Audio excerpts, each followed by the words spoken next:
நண்பர்களே, இன்னைக்கு நேர்கொண்ட பார்வை நிகழ்ச்சியில காஸ்மோஸ் என்டர்டைன்மெண்ட்ஸ் தயாரிப்புல பிரவீன் நாராயணன் இயக்கத்துல சுரேஷ் கோபி, அனுபமா பரமேஸ்வரன், ஸ்ருதி ராமச்சந்திரன், அக்ஷர் அலி மற்றும் பலர் நடிப்புல வந்திருக்கிற புதிய மலையாள சினிமா JSK, அதாவது Janaki versus state of Kerala எப்படி இருக்குன்னு பார்ப்போம். அதுக்கு முன்னால் நம்ம யூடியூப் சேனல் சப்ஸ்கிரைப் பண்ணுங்க, பக்கத்துல பெல் ஐக்கனை கிளிக் பண்ணிடுங்க, உங்க நண்பர்களுக்கு சஜஸ்ட் பண்ணுங்க, ஷேர் பண்ணுங்க. இப்போ வாங்க படம் எப்படி இருக்குன்னு பார்ப்போம்.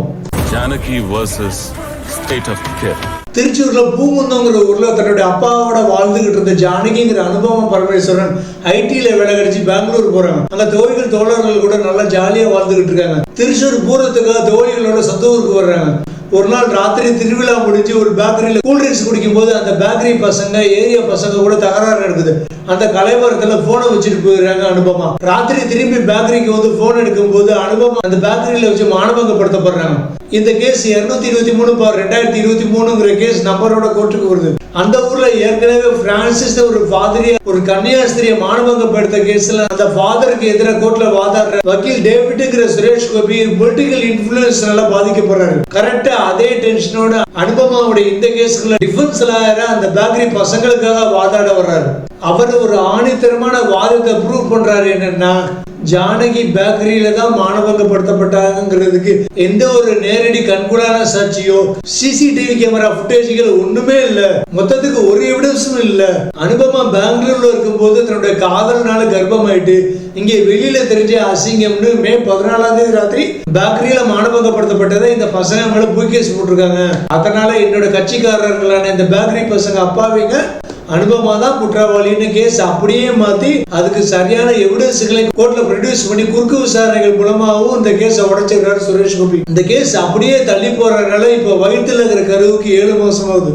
சோ கருவை கலைக்கவும் முடியாது. அதே நேரத்துல இந்த கருவுக்கு உண்மையான அப்பா யாருன்னு தெரியாம இந்த வளர்க்கவும் முடியாதனால அனுபமா மன ரீதியா பாதிக்கப்படுறாங்க. அதே நேரம் அனுபமாவுடைய அப்பாவுடைய மரணத்துக்கு காரணமாக இருந்த CPO ஃபிரோஸ் முகமதுங்கிற அக்ஷர் அலி அனுபமாவுக்கு ஹெல்ப் பண்றதுக்காக ஒரு அண்டர் கவர் ஆபரேஷன்ல இறங்கி இந்த கேஸை பத்தி துப்பறி ஆரம்பிக்கிறாரு. கடைசியில உண்மையான குற்றவாளிகளை கண்டுபிடிச்சாரா? அந்த குழந்தை கருவுக்கு உண்மையான அப்பா யாரு? இந்த கேஸ்ல பேக்கரி பசங்களுக்காக வாதாடின சுரேஷ் கோபி என்ன பண்ணினாரு? ஜானகி ஏன் கேரளா கவர்மெண்ட்டுக்கு எதிராக ஹைகோர்ட்ல ஒரு ரிட் மனு தாக்கல் பண்ணி கேஸ் ஃபைல் பண்றாங்கன்னு பரபரப்பா சொல்ற படம் தான் JSK.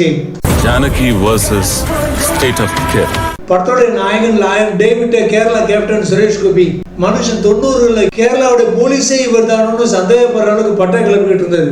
ஏகலைவின், Kashmeeram, commissioner, mafia, highway, FIR, crime file இவருடைய படங்கள் கேரளா பாக்ஸ் ஆபீஸ்ல பட்டம் கிளப்பிட்டு இருந்தது. மம்முட்டி, மோகன்லாலுக்கு அப்புறம் அடுத்த சூப்பர் ஸ்டார் இன்னைக்கு வரைக்கும் அறியப்படுறவர். இப்பவும் சினிமால டைட்டில் சீன்ல சூப்பர் ஸ்டார் சுரேஷ் கோபின்னு தான் வருது. அப்படியே நம்ம கேப்டன் விஜயகாந்த் மாதிரி நரம்பு படைக்க பேசுவார். 2000ல வந்த மகாத்மான்னு ஒரு படத்துல அப்படியே ஒரு 10 நிமிஷம் அவ்வளவு லெங்தியான டயலாக் மூச்சு விட நான் ஸ்டாப்பா அப்படியே சிங்கிள் ஷாட்ல பேசியிருப்பாரு. மம்முட்டி, மோகன்லாலுக்கு அப்புறம் அருமையான ஒரு கம்பீரமான மாஸ் டயலாக் டெலிவரி பண்ணக்கூடிய நடிகர் தான் சுரேஷ் கோபி. கிட்டத்தட்ட 2002க்கு அப்புறம் இவருடைய படங்கள் அவுட் ஆஃப் ட்ரெண்ட் ஆனதுனால அப்படியே யூட்டர்ன் அடிச்சு பாலிடிக்ஸ் போய் மறுபடியும் ரிவர்ஸ் கியர் போட்டு சினிமா ரீஎன்ட்ரி கொடுத்திருக்காரு. சமீபத்துல வந்து இவருடைய பாப்பன் கருடன் படம் நல்லா ஓனதுனால நல்லா ஃபார்முக்கு வந்துட்டு இருக்காரு. ஆனா அன்னைக்கு நாங்க பார்த்த இவருடைய மாஸ் டயலாக் டெலிவரியில இருந்த அந்த கம்பீரம் இன்னைக்கு வரைக்கும் கொஞ்சம் கூட குறையவே இல்லை. எந்தடா புள்ள அன்னைக்கு இவர் கமிஷனர் பரத்சந்திரன்ல இருந்து ஆரம்பிச்சு தலையை சிலிப்பிக்கிட்டே பேச போகலாம். போலீஸ் உயர் அதிகாரிகளை தூக்கி போட்டு மிதிக்க போகலாம். தியேட்டர்ல ஆடியன்ஸ் இல்ல, தியேட்டர் ஸ்கிரீனே சும்மா அப்படியே குபுகுன்னு பத்திட்டு எரியுங்க. இந்த படத்துல மனுஷன் நம்ம வேட்டையன் ரஜினி மாதிரி சூப்பரா பண்ணிருக்காரு. அதாவது தான் ஆரம்பத்துல ஃபர்ஸ்ட் ஹாஃப்ல நல்லா அதிரடியா சம்பவம் பண்ணிட்டு செகண்ட் ஹாஃப்ல ஆகா அந்த கேஸ்ல நம்ம தப்பு பண்ணிட்டோம்னு வருது கேஸ சரியான திசையில கொண்டு போற இடத்துல சூப்பரா பண்ணியிருந்தாரு. கேரளா ஆளுங்கட்சி மினிஸ்டர் கூடிய போலீஸ் ஸ்டேஷன்ல விசாரணை அதிகாரி மாத்யூஸ் கூட பேசும்போது நான் பழைய சுரேஷ் கோபிடான்னு நிரூபிச்சிருக்காரு. கோர்ட்ல பப்ளிக் ப்ராசிக்யூட்டருக்கு எதிராக ஆர்கியூ பண்ணும்போது உண்மைக்கு இந்த பேக்கரி பசங்க தான் நிரபராதியோ, அனுபமா குற்றவாளியோ, ஒருவேளை அவங்க தப்பானவங்களா இருப்பாங்களோன்னு குறுக்கு விசாரணைகள் மூலமா நம்மளே போட்டு குழப்பி அடிச்சு அல்டிமேட் பெர்ஃபார்மன்ஸ் பண்ணும்போதும் கிளைமாக்ஸ்ல ஹைகோர்ட்ல நடக்கிற வாதத்திலையும் சூப்பரா பேசியிருப்பாரு சுரேஷ் கோபி. அடுத்து இந்த படத்தினுடைய ஜீவனான ஜானகி ஒரு அனுபமா பரமேஸ்வரன் வழக்கமா அவரை எல்லா கோர்ட் டிராமா படங்களையும் பாதிக்கப்பட்ட பெண் மாதிரி படம்புல கதறி அழுகிற ஒரு கதாபாத்திரம். தன்னுடைய குழந்தைக்கு அப்பா யாருன்னு தெரியாம சோகத்தோட வயிற்ற தடவிட்டே நடக்கிற காட்சிகளை நம்ம பரிதாப தள்ளிட்டு போறாங்க. இந்த குழந்தைக்கு இவனா அப்பன் அவனா அப்பன்னு இந்த கேஸ்ல நம்ம யாரெல்லாம் படத்துல பாக்குறவங்களை சந்தேகப்படுறோமோ அவங்க எல்லாம் பார்த்துட்டு வெறுப்போட பொறுமுறை காட்சிகளை அனுபவமா சூப்பரா பண்ணியிருந்தாங்க. ஏற்கனவே தில்லு ஸ்கொயர் மாதிரி தெலுங்கு படங்கள்ல இவங்க போல்டா நடிக்கிற பார்த்துட்டு ஸ்ரீலீலா மாதிரி ஐட்டம் நடிகை இருப்பாங்களோன்னு நம்ம சந்தேகப்பட்டு இருந்த அனுபவமா பரமேஸ்வரன் அன்னைக்கு கொடி படத்துக்கு அப்புறம் ரீசெண்டா வந்த டிராகன் படம் அப்புறம் இப்போ வந்து இந்த ஜானகி படத்துல தான் ஒரு நல்ல பெர்ஃபார்மர்னு ப்ரூவ் பண்ணிருக்காங்க அனுபவமா. அடுத்து டெல்லியில இருந்து வர கர்ப்பிணி வக்கீல சுதி ராமச்சந்திரன் இந்த கேஸ்ல பாதிக்கப்பட்டு கர்ப்பிணியான அனுபவமாவுக்கு ஸ்ட்ராங்கா வாதாடுற கட்சிகளும் சூப்பரா பண்ணியிருந்தாங்க. மற்றபடி சிபிஓ வர அக்சர் அலி, எஸ்ஐ வர பைஜு, என்கொயரி ஆபீசர் மாத்யூஸா வர யது கிருஷ்ணன், அனுபவமாவுடைய நண்பனா வர நவீன் மேத்யூஸ், இவருடைய அக்காவா வர திவ்யா பிள்ளை, மற்ற நடிகர்கள் எல்லாருமே கொடுத்த கதாபாத்திரங்களை நல்லா பண்ணியிருந்தாங்க. Janaki versus State of Care. படத்துடைய டைரக்டர் பிரவீன் நாராயணன் இதுக்கு முன்னாடி 2018 வந்த அங்கராஜ்யத்தை ஜிம்மன் மாறுங்கிற படத்தை டைரக்ட் பண்ணியிருக்காரு. மகரந்தங்கிற படத்துல கிரியேட்டிவ் ரைட்டரா இருந்திருக்காரு.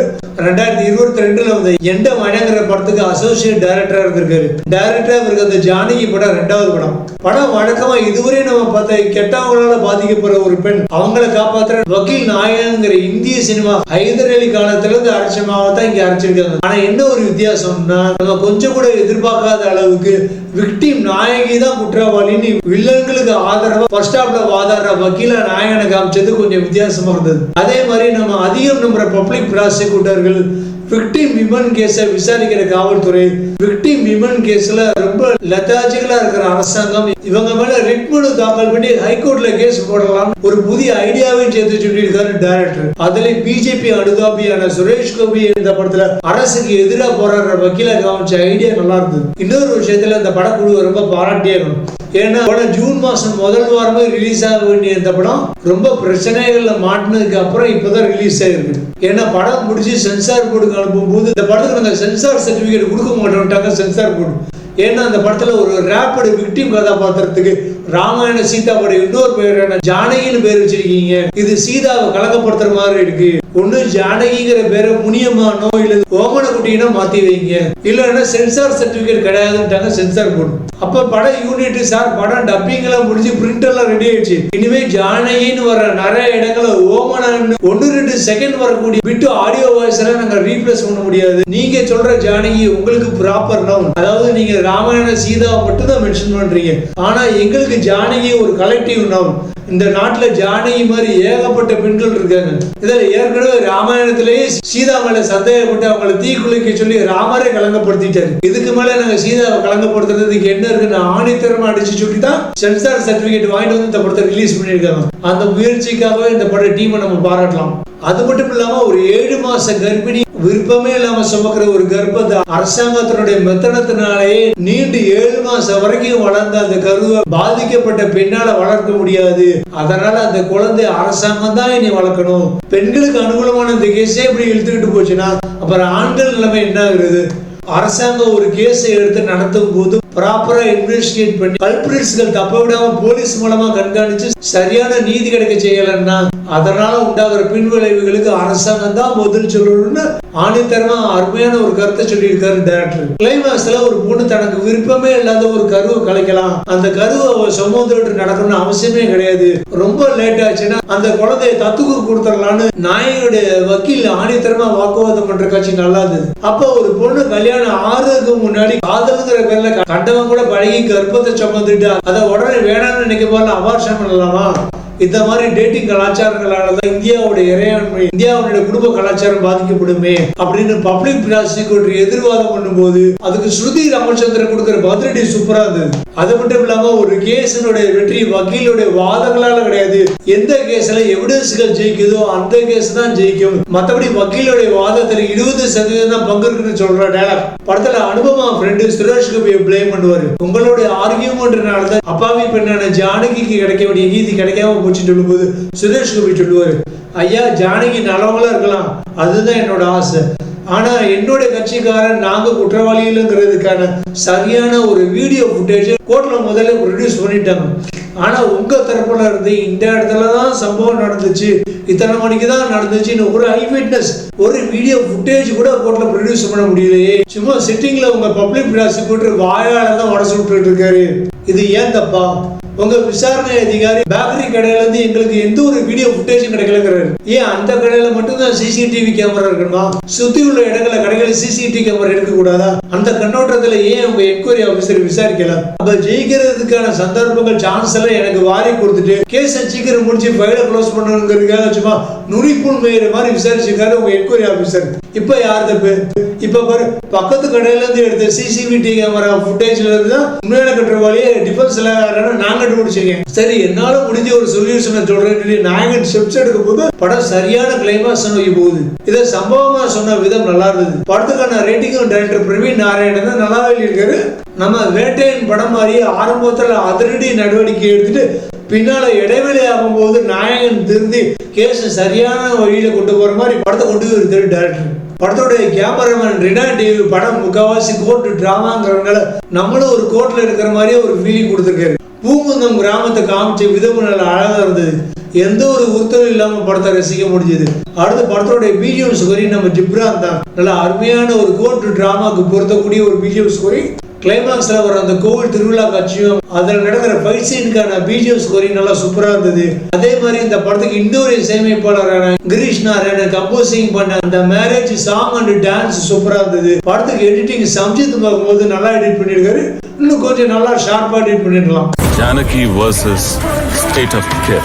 படத்தோடைய முதல் மைனஸ் பாயிண்ட் இந்த படத்தோடைய நீளம். படம் 2 மணி நேரம் தான் ஓடுது. ஆனா நமக்கு என்ன ஒரு 3 மணி நேரம் தாண்டி ஒரு மாதிரி ஒரு ஃபீலிங். இடையில நிறைய தேவையில்லாத காட்சிகள். ஆரம்பத்துல ஒரு ஃபாதர் பிரான்சிஸ் ஒரு கன்னியாஸ்திரியை மானபங்கப்படுத்துற கேஸ் சம்பந்தப்பட்ட காட்சி படத்தோட நீளத்தை கூட்டுறதுக்காகவே ஹீரோடைய மாஸ் இமேஜை ப்ரமோட் பண்றதுக்காகவே வலுக்கட்டாயமா திணிச்சிருக்காங்க. நல்லா தெரியுது.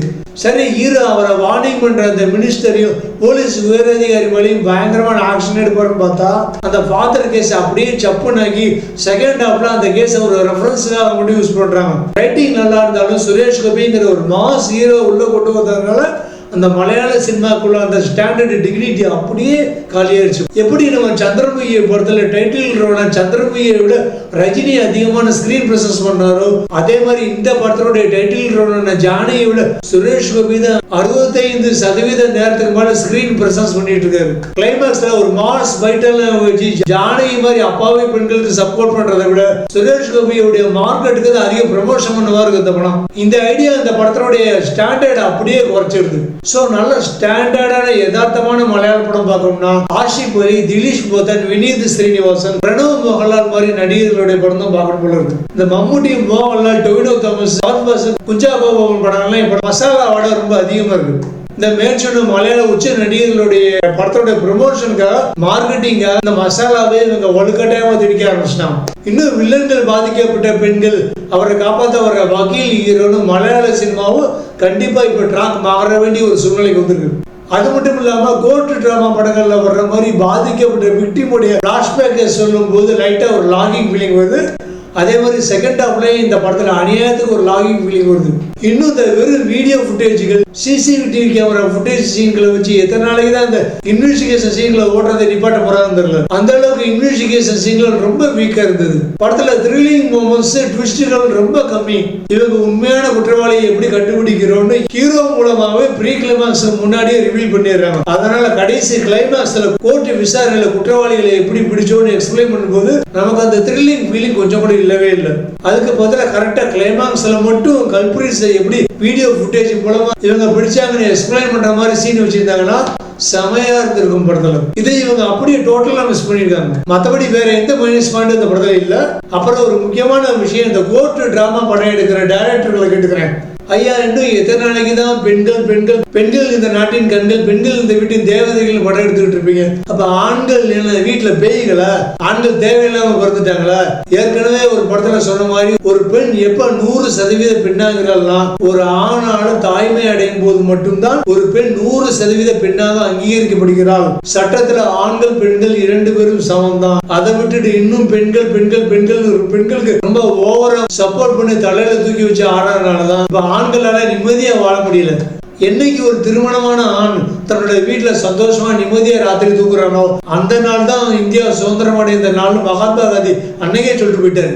இன்னும் பெண்கள் பெண்கள் பெண்கள் படம் எடுக்கிற நிப்பாட்டு ஐயா. இப்பெல்லாம் ஹஸ்பண்ட் எண்ணிக்கைகள் விட கள்ளக்காதலர்கள் எண்ணிக்கை தான் அதிகமாயிட்டு இருக்கு. பொய் கேசுகளோட கோர்ட்டுக்கு போற பெண்கள் எண்ணிக்கை தான் இன்னைக்கு அதிகமா இருக்கு. எனக்கு கல்யாணம் வேண்டாம், புருஷன் வேண்டாம், குழந்தைகள் வேண்டாம், குடும்பம் வேண்டாம், யாருக்கு அடிமையா இருக்க மாட்டேன், சிங்கிளாவே வாழ்ந்துக்கிறேன்னு லிவிங் டுகெதர்ங்கிற பேர்ல கண்டவங்களெல்லாம் வாழ்ற பெண்கள் எண்ணிக்கை தான் இன்னைக்கு அதிகமா இருக்கு. இப்பெல்லாம் வரதட்சணை குடும்பத்தினாலே இறந்த ரிதன்யா மாதிரி பொண்ணுங்க பேரை விட கள்ளக்காதலில் ஈடுபட்டு கணவர்களை கொலை செய்யற மனைவிகள் பேர் தான் இன்னைக்கு அதிகமா வந்துகிட்டே இருக்கு. அதான் டெய்லி நியூஸ் பேப்பர்ல பாக்குறோமே, டெய்லி டிவில பாக்குறோமே. அதனால டைரக்டர்களே டெய்லி நியூஸ் பேப்பர் படிங்க, இப்போ ட்ரெண்டுக்கு ஏத்த மாதிரி படம் எடுங்க, கண்டென்ட்ல அப்டேட் ஆகுங்க. இப்படி நீங்க இப்ப பெண்கள் பெண்கள் மாஞ்சு படம் எடுத்தீங்கன்னா இப்ப யாரும் படம் பார்க்க தியேட்டருக்கு வரமாட்டாங்க. நீங்க நினைக்கிற பெண்கள்லாம் 80s 90s சரி, இப்பெல்லாம் எல்லா இன்ஸ்டாகிராம் ரீல்ஸ் காலம், சீரியல் காலம். இப்பெல்லாம் பெண்கள் தியேட்டர்களுக்கு படம் பார்க்க வர்றது ரொம்ப கம்மி. அதனால ஆண்களுக்காக டீசெண்டா படம் எடுங்க, ஆண்களுக்கு சப்போர்ட் பண்ணி படம் எடுங்க. அப்படியும் படம் எடுக்க மாட்டீங்க, உங்களுக்கு தைரியம் இருக்காதுன்னு எனக்கு தெரியும். ஏன்னா இப்படி ஆண்களுக்காக படம் எடுத்தீங்கன்னா வீட்டுல வழக்கமாறு பிஞ்சிடும், ஃபெமினிஸ்டுகள் அடிக்க ஓடி வருவாங்க. ஸோ அந்த தைரியம் இல்லாதனாலதான் நீங்க அப்படி பெண்களுக்காக படம் எடுக்கிறீங்கன்னு எங்களுக்கு நல்லா தெரியுது. வேற வழி இல்லை, ட்ரெண்டை மாத்துங்க. ஏன்னா இப்பெல்லாம் ஆண்கள் இளைஞர்கள் அதிகமாக தியேட்டருக்கு படமாக வந்துட்டு இருக்காங்க. ஆண்களுக்காக படம் எடுங்க டைரக்டர்களே. Janaki versus State of Care. படத்துடைய மாறல் வழி எந்த கருவை சுமக்கணும், எந்த குழந்தைய வளர்க்கணும் முடிவெடுக்கிற உரிமை பெண்ணுக்கு கண்டிப்பாக உண்டு. அரசாங்கத்தினால ஒரு பெண்ணுக்கு நீதி கிடைக்க தாமதமாச்சுன்னா அதனால உண்டாகிற பிள்ளைக்கு அரசு தான் அதனால உண்டாகிற பின் விளைவுகளுக்கு அரசு தான் பொறுப்புன்னு ஒரு நல்ல ஒரு மாறல் வழி சொல்லியிருக்காங்க. படத்துடைய technical department, costume department contribution நல்லா இருந்தது. ஸ்கிரீன் பிளே கண்டென்ட் இன்னும் கொஞ்சம் நல்லா டைட்டா கிரிப்பா பிடிச்சிருக்காங்கன்னா நல்ல ஒரு த்ரில்லிங் கோர்ட் டிராமா பார்த்த ஒரு ஃபீலிங் கிடைச்சிருக்கும். இது அப்படியே இந்த படத்தில் மிஸ் பண்ணியிருக்காங்க. இந்த அடிப்படையில் படத்துக்கு 5க்கு 3 ஸ்டார்கள் கொடுக்கலாம். மொத்தத்தில் Janaki versus state of Kerala only Suresh Gopi show கிளைமாக்ஸுக்காகவே இந்த படத்தை நீங்க தியேட்டர்ல போய் பார்க்கலாம். அப்படி அவசியம் இல்லைங்கிறாங்க, ஓடிடியில் வரும்போது பார்த்துக்கோங்க, ஒன்றும் அவசரம் கிடையாது. ஒரு ஆவரேஜ் பிளஸ் கோர்ட் டிராமா தான் இந்த படம். படத்துல அடல்ட் சீன்கள் அப்படி ஒன்றும் இல்லை, ஃபேமிலியோட பார்க்கறதுக்கு படம் தான் இந்த படம். ஒரு மலையாள முன்னணி ஆக்ஷன் ஹீரோவுடைய கோர்ட் டிராமா பிடிக்கும்னா தாராளமா இந்த படம் நீங்க போய் பாருங்க. கேரளால இந்த படத்துக்கு இப்போதான் மிக்ஸ்டு ரிவ்யூல இருந்து கொஞ்சம் பாசிட்டிவ் ரிவ்யூஸ் கிடைக்க ஆரம்பிச்சிருக்கு. ஓகே நண்பர்களே, இந்த நிகழ்ச்சி உங்களுக்கு ரொம்ப பிடிச்சிருக்கும் நம்புறேன். பிடிச்சிருந்தா லைக் பண்ணுங்க, உங்க கருத்துக்களை கமெண்ட் பாக்ஸ்ல எழுதுங்க. நம்ம யூடியூப் சேனல் சப்ஸ்கிரைப் பண்ணுங்க, பக்கத்துல உள்ள பெல் ஐகானை கிளிக் பண்ணுங்க, உங்க நண்பர்களுக்கு சஜஸ்ட் பண்ணுங்க, ஷேர் பண்ணுங்க. மீண்டும் இதே மாதிரி ஒரு நேர்கொண்ட பார்வை தெரியும் நிகழ்ச்சியில் உங்களை சந்திக்கும் வரை உங்களிடமிருந்து விடைபெறுவது உங்களை செல்வம்.